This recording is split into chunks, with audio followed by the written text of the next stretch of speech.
the wedding dress that changed everything. The autumn rain drummed against the shop windows like impatient fingers, washing the golden leaves from the maple trees and sending them spiraling down the empty street. Inside Miriam's bridal boutique, dust motes danced in the afternoon light, settling on silk and satin gowns that hung like forgotten dreams. The shop had been quiet for weeks, another casualty of the big box stores and online shopping that had slowly drained the life from Main Street. At 72, Miriam Chen had weathered many storms, but this felt different. The eviction notice crumpled in her arthritic hands told a story she didn't want to read. 47 years of making brides beautiful, of being part of the most important day of their lives. And now it was ending not with celebration but with silence. She moved slowly between the rows of gowns, her fingers trailing over beadwork she had sewn by hand, remembering the faces of young women who had stood before her three-way mirror. Transformed by hope and love, each dress held a memory, a story, a dream that had walked down an aisle and into forever. But there was one dress that held more than memory, hidden in the back corner. Wrapped in yellowed tissue paper hung a gown that had never seen its intended wedding day. A dress that had been waiting 48 years for its bride to return. A dress that would soon change everything in ways Miriam could never imagine. The bell above the door chimed weakly as a young woman stumbled in from the rain. Her dark hair plastered to her head, mascara running down her cheeks like rivers of grief. She clutched a soggy newspaper clipping in her trembling hand, an obituary that had shattered her world just hours before. In 3 days she was supposed to walk down the aisle. But now, with her grandmother gone and her family's fortune lost to medical bills and funeral expenses, she had nothing, no dress, no money, and a heart so broken she could barely breathe. "I'm sorry," she whispered to Miriam, who had looked up from her ledger with concern. "I shouldn't have come. I can't afford anything here. I didn't know where else to go." Miriam set down her pen and walked toward the girl, seeing something in her tear-stained face that made her chest tighten with recognition. Something that would unlock a secret she had carried for nearly 5 decades. "What's your name, dear?" "Sofia," the girl replied, her voice barely audible. "Sofia Martinez. My grandmother. She just passed. She was supposed to help me with my wedding dress. She saved for 2 years, but everything went to hospital bills and—" Sofia's voice cracked, and she covered her face with her hands. Miriam felt the world shift beneath her feet. Martinez, after all these years.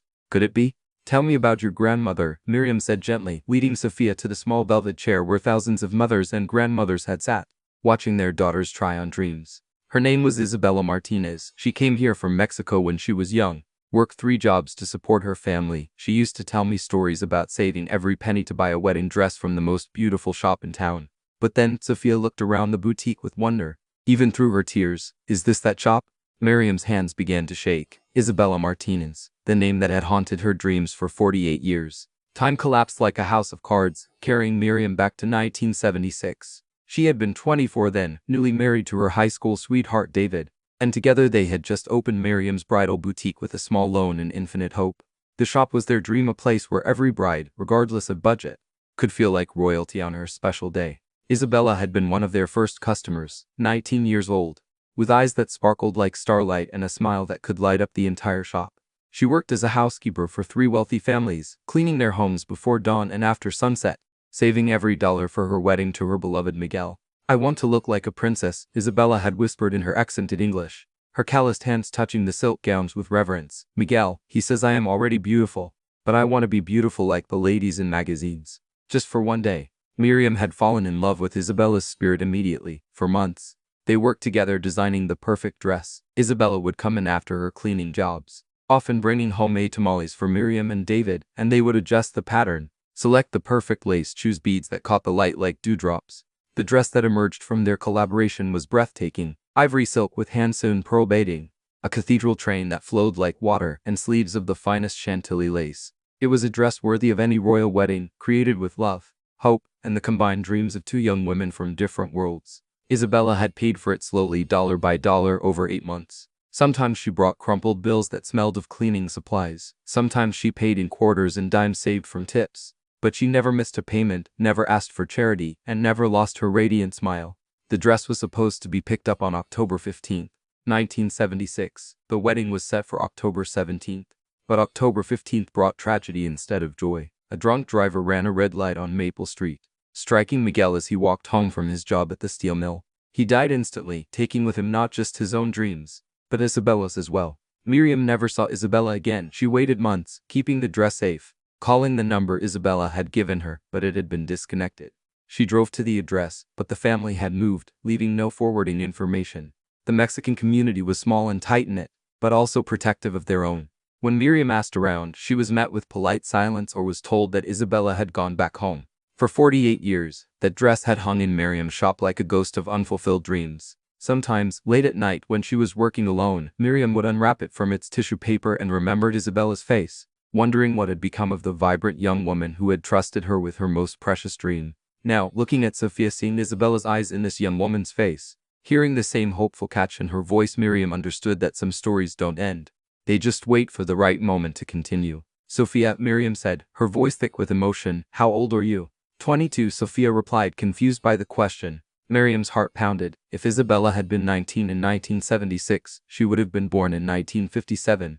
If she had children after, the timeline fit perfectly.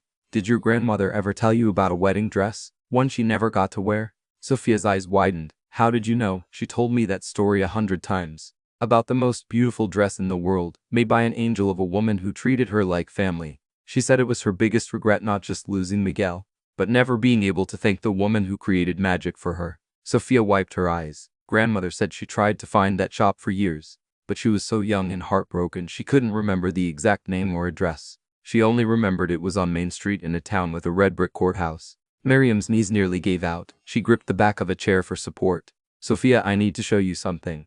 With trembling hands, Miriam led Sofia to the back corner of the shop. Behind a curtain that hadn't been drawn in years, wrapped in tissue paper that had yellowed with time, hung the dress. Even after 48 years, it was stunning, a masterpiece of craftsmanship and love that had never faded. Sofia gasped, her hand flying to her mouth. That's the dress from grandmother's stories. She described every bead, every piece of lace. She said it was the most beautiful thing she had ever seen. Your grandmother was Isabella Martinez, Miriam whispered, and I am the woman who made this dress. I've been waiting 48 years for her to come back for it.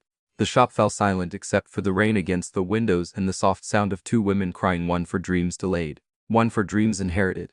She never stopped talking about you, Sofia said through her tears. She called you La Señora del Vestido Maggio, the lady of the magical dress. She said you treated her with such kindness, such respect. In those days, not many people did. Miriam reached out and touched Sofia's face gently. She was special. I never forgot her smile, her determination, the way she'd light up when she talked about Miguel and their future together. When she disappeared after the accident, I was heartbroken. I felt like I had failed her somehow. You didn't fail her, Sofia said firmly. She used to say that meeting you taught her that angels exist on earth. That kindness has no color, no language, no borders. She said you were one of the reasons she never gave up hope, even after losing Miguel. Miriam carefully unwrapped the dress, her arthritic fingers moving with the same reverence they had 48 years ago.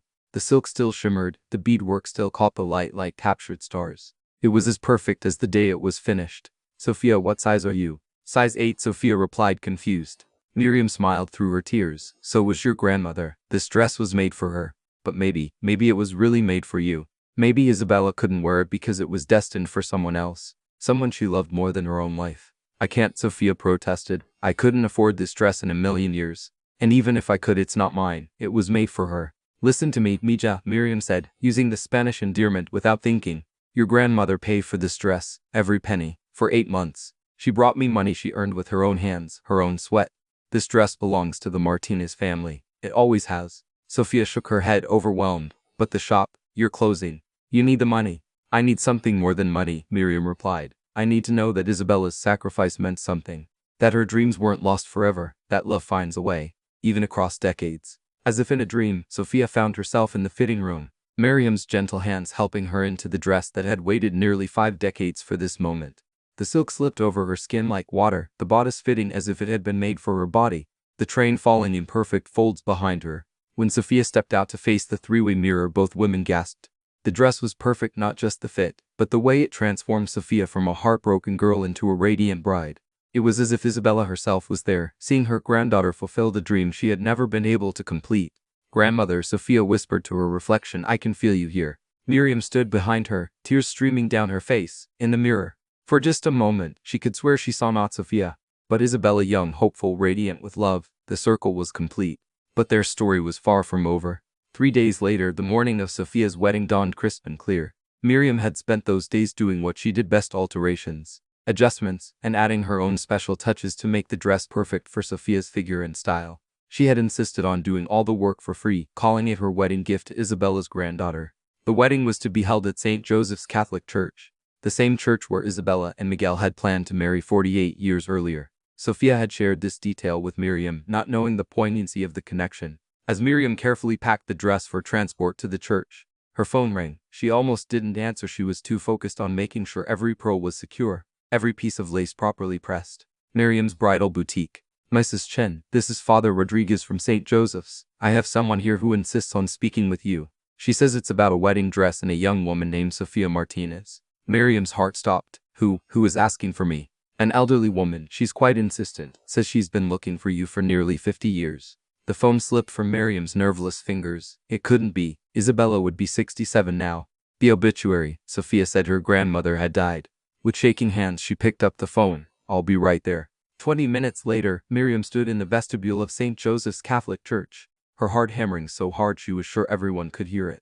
Father Rodriguez approached her with a gentle smile. She's in the chapel, he said softly, praying. She asked me to tell you that some stories don't end.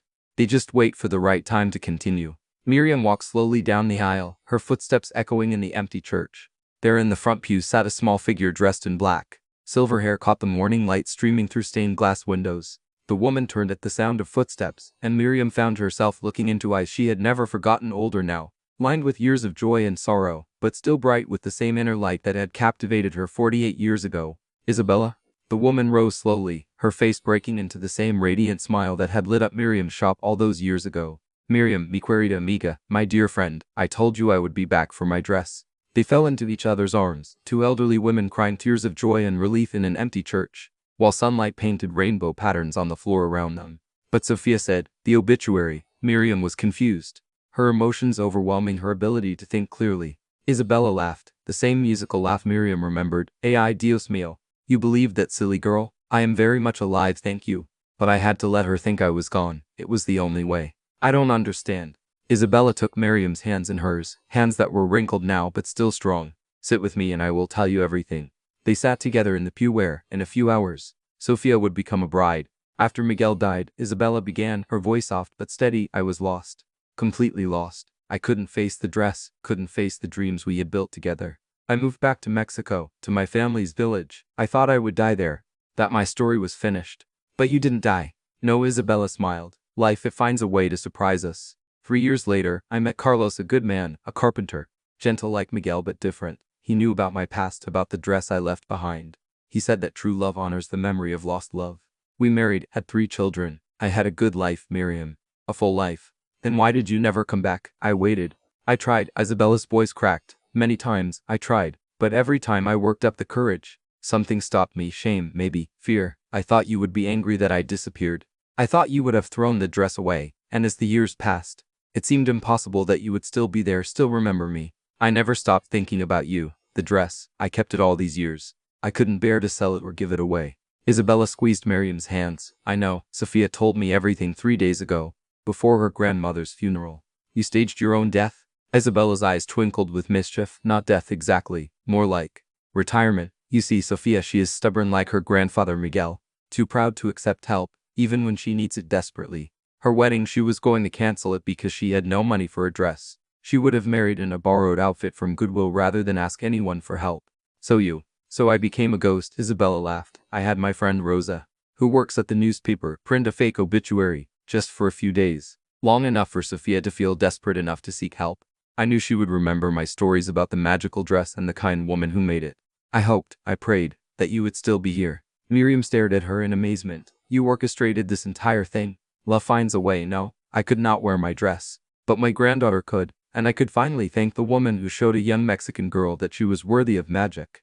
They sat in comfortable silence for a moment, 48 years of separation melting away like morning mist.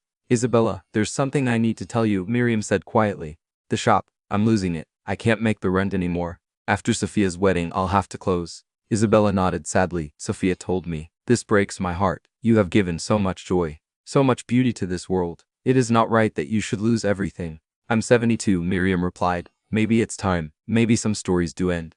Or maybe, Isabella said with a mysterious smile, they just changed chapters. Before Miriam could ask what she meant, the church doors opened and Sofia's bridal party began to arrive. Her sisters, her cousins, her friends, all chattering excitedly about the wedding. Sofia herself appeared in the doorway, radiant even without her wedding dress, surrounded by love and laughter. When Sofia spotted Isabella sitting in the pew, she let out a shriek of joy and confusion that echoed through the church. Abuela, what? How? You're supposed to be dead. Isabella rose with dignity, her arms open. Surprise, Mija, your Abuela is harder to kill than you think. The reunion was chaos, tears, laughter, rapid-fire Spanish, and gentle scolding from Sofia about the ethics of faking one's own death. But through it all, Miriam watched with growing understanding. This was what love looked like. This was what family meant. This was why she had saved the dress for 48 years. 2 hours later, as wedding guests filled the church and organ music began to play, Miriam stood in the bride's changing room, making final adjustments to the dress that had traveled through time to find its true purpose. Sofia stood before the mirror, transformed by silk and love into the bride she was always meant to be. Are you sure this is right? Sofia asked, touching the pearl beading with reverence. It feels like I'm wearing history. You are, Miriam replied, fastening the last button. You're wearing your grandmother's dreams. Her hope, her belief that love conquers all. But more than that, you're wearing your own future. This dress doesn't define you, you define it. Isabella, elegant in a deep blue dress suitable for the mother of the bride, approached her granddaughter with tears in her eyes. Mija, you are more beautiful than I ever dreamed of being. Miguel would be so proud to see the family his love helped create. Grandmother, Sofia said, I need you to walk me down the aisle. You and Miriam together. Without both of you, this day wouldn't be possible. Miriam protested. Oh no, dear, I'm just the dressmaker. This is family time. You are family, Sofia said firmly. You've been part of our family for 48 years. You just didn't know it. And so, as the wedding march began to play, 3 women walked down the aisle together: the bride, the grandmother who had waited nearly 50 years to see her dress worn, and the woman who had kept faith with a promise made to a heartbroken girl in 1976. The congregation gasped as they processed down the aisle. Sofia was luminous in the vintage gown, but it was the sight of Isabella alive and beaming that caused the real stir. Half the Mexican community had attended her funeral just 3 days earlier. The ceremony was beautiful, conducted in both English and Spanish, honoring both sides of Sofia's heritage. When a priest asked who gave this woman to be married, Isabella and Miriam answered together, we do. As Sofia and her new husband exchanged vows, Miriam felt a deep sense of completion. The dress had finally served its purpose. The circle was closed. The debt of kindness had been paid in full.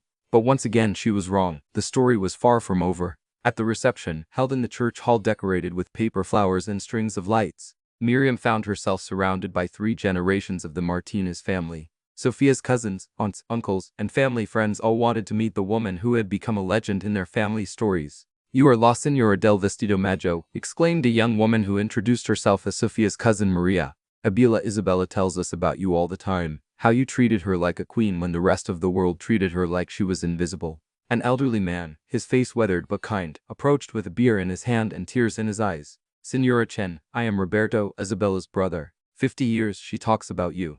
How you saved her faith in people. How you showed her that America could be a place of kindness, not just hardship. Throughout the evening, Miriam heard story after story about how Isabella had passed down the tale of the kind woman and the magical dress. How it had become family legend, a story told to children and grandchildren about the power of compassion across cultural boundaries. She never forgot your kindness, explained Sofia's mother, Carmen. When any of us children complained about prejudice or meanness, Mama would tell us about Miriam Chen and the dress. She would say, the world has angels, you just have to look for them. As the night wore on and the dancing began, Isabella found Miriam sitting quietly at a corner table, watching the celebration with a bittersweet smile. You are sad, Querida? Why? Not sad, Miriam replied. Grateful. This has been the most beautiful day. But tomorrow reality returns. I still have to close the shop. I still have to figure out what comes next. Isabella sat beside her, her expression serious. Miriam, I have a question for you. If money were not a problem, what would you do with the shop? I don't understand. Pretend with me. If you could keep the shop open, what would you change? What would you do differently? Miriam thought for a moment, allowing herself to dream. I would expand it. Not just wedding dresses, but a full service for women of all ages. Poignant dresses for young latinas, mother of the bride gowns for women like us. Funeral dresses for those who want to be buried in dignity. I would hire young seamstresses and teach them the old skills. I would make sure that every woman who walked through that door felt beautiful, regardless of her budget or her background. Isabella nodded, smiling. And if you could not run such a place alone? Well, I suppose I would need a partner. Someone who understood different communities, different traditions. Someone who could help me reach beyond my own experience. Someone like me? Miriam looked at Isabella in confusion. What are you saying? Isabella reached into her purse and pulled out an envelope thick with documents. I'm saying that Carlos, my husband, God rest his soul, was not just a carpenter. He was a very successful contractor. When he died 5 years ago, he left me more money than I know what to do with. I am saying that my 3 children are all grown and successful, and none of them need their mama's money. I am saying that I am 67 years old and ready for a new adventure. Miriam stared at the envelope. Isabella, I am saying that I want to be your partner. I want to buy this building, renovate it, expand it. I want to make it a place where every woman, Mexican, Chinese, black, white, young, old, can feel like a queen. I want to hire local seamstresses and teach them traditional techniques from both our cultures. I want to honor the women who raised us by creating something beautiful together. Miriam's hands trembled as she opened the envelope. Inside were architectural drawings for an expanded boutique, business plans written in both English and Spanish, and a check for more money than she had seen in her entire life. You've been planning this? For 3 days, Isabella laughed. Ever since Sofia told me about your troubles. You kept my dress safe for 48 years. Now I want to keep your dream safe for the next 48. But why? Why would you do this? Isabella took Miriam's hands in hers, just as she had in the church that morning. Because 48 years ago, you saw me, not as a poor Mexican girl, not as cheap labor, not as someone beneath you. You saw me as a woman with dreams, with dignity, with worth. You treated me like family. Now I want to be family, real family. Around them, the party continued. 3 generations of Martinez's celebrating love, faith, and the mysterious ways that kindness echoes across time. Sofia danced with her new husband, her grandmother's dress swirling around her like captured starlight. Children ran between tables, their laughter mixing with accordion music and the conversations of friends and neighbors. Partners, Isabella asked, extending her hand. Partners, Miriam agreed, shaking it firmly. 6 months later, the grand reopening of Miriam Isabella's boutique was the biggest event Main Street had seen in decades. The expanded shop took up 3 storefronts, with dedicated sections for brides, quinceañeras, proms, and special occasions. A small alteration school occupied the 2nd floor, where young women learned the art of couture sewing from master craftswoman Miriam Chen and traditional Mexican embroidery from Isabella Martinez. The shop's signature piece, displayed in a place of honor behind glass, was Sofia's wedding dress, no longer called Isabella's dress but the dress that waited. A small placard told its story. Sometimes dreams don't die, they just wait for the right moment to bloom. The day of the reopening, a line stretched around the block. Women of all ages and backgrounds came to see the shop that had become legendary in their community, not just for beautiful clothes, but for the story of friendship, faith, and second chances that it represented. Sofia, now 6 months married and working as a social worker in the community, was the shop's first official customer. She needed a dress for her job interview at the local nonprofit that helped immigrant families. Something professional but not intimidating, she told her grandmother and honorary grandmother as they fussed over fabric samples. I have just the thing, Miriam said, pulling out a navy blue dress with subtle embroidered details. Your grandmother taught me this stitching technique. It represents strength and hope. As Sofia tried on the dress, Isabella and Miriam stood back to admire their work, not just the dress, but the life they had built together. The shop was busier than ever, but more than that, it had become a community gathering place. A place where cultures mixed and friendships formed across language barriers and generational differences. Do you ever regret it? Miriam asked Isabella as they watched Sofia pose in front of the 3-way mirror. Giving up retirement to work with a stubborn old Chinese woman? Isabella laughed, the same musical sound that had charmed Miriam 48 years earlier. Regret? Mira, look around you. Look at what we built. Look at the young women learning skills that will feed their families. Look at the brides from every community who feel beautiful in our dresses. Look at what happens when friendship has no expiration date. Even when friendship starts with a dress that was never worn? Especially then, Isabella replied. The best stories start with broken hearts and second chances. As the afternoon sun streamed through the shop windows, casting golden light on fabrics from around the world, Miriam reflected on the strange journey that had brought her to this moment. She had thought her story was ending with an eviction notice and an empty shop. Instead, it had been a new beginning disguised as an ending. The wedding dress that had hung in her shop for 48 years had done more than unite a granddaughter with her grandmother's dreams. It had woven together 2 families, 2 cultures, 2 women who had learned that love, whether romantic, familial, or the deep friendship between unlikely partners, really could conquer time, distance, and difference. That evening, after the last customer had left and the doors were locked, Miriam and Isabella sat in the shop's comfortable seating area, sharing a cup of tea and watching the sunset paint Main Street in shades of gold and pink. Miriam, Isabella said thoughtfully, do you believe in destiny? I believe in kindness, Miriam replied. I believe that when we act with love, the universe finds ways to return that love to us, often in forms we never expected. So you think Sofia was destined to find you?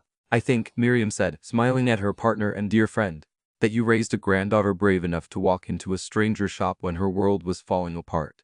I think you taught your family that kindness has no borders. I think you never stopped believing that good things could happen, even after great loss. Isabella nodded, content. And I think you are the kind of person who keeps a dress for 48 years, just in case love needs a second chance. Outside, Main Street was coming alive with evening activity. Young families walked to dinner at the Mexican restaurant that had opened next door. Its success partly due to Isabella's connections in the community. Teenagers headed to the movie theater that had been saved from closure by the renewed energy on Main Street. Elderly couples strolled hand in hand, stopping to look in shop windows that were no longer empty. The dress shop had become more than a business, it had become a catalyst for community renewal. A symbol of what could happen when people chose bridge building over wall building.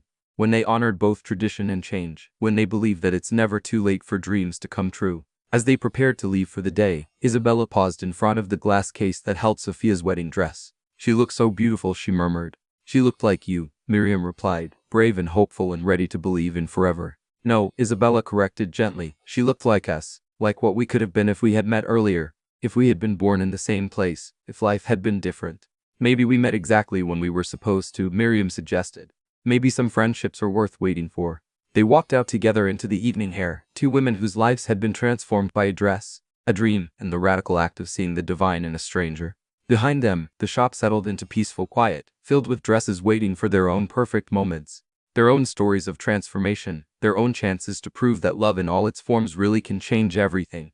The dress in the glass case caught the last rays of sunlight, its beads twinkling like stars, holding the promise that tomorrow would bring new brides, new dreams, and new opportunities for magic to masquerade as ordinary kindness. After all, as Isabella and Miriam had learned, the most beautiful stories are not about perfect beginnings, but about love that refuses to give up, dreams that wait patiently for their moment, and the extraordinary power of ordinary human compassion to transform not just individual lives, but entire communities. And in a world that sometimes seemed short on miracles, that truth itself was miracle enough. The end.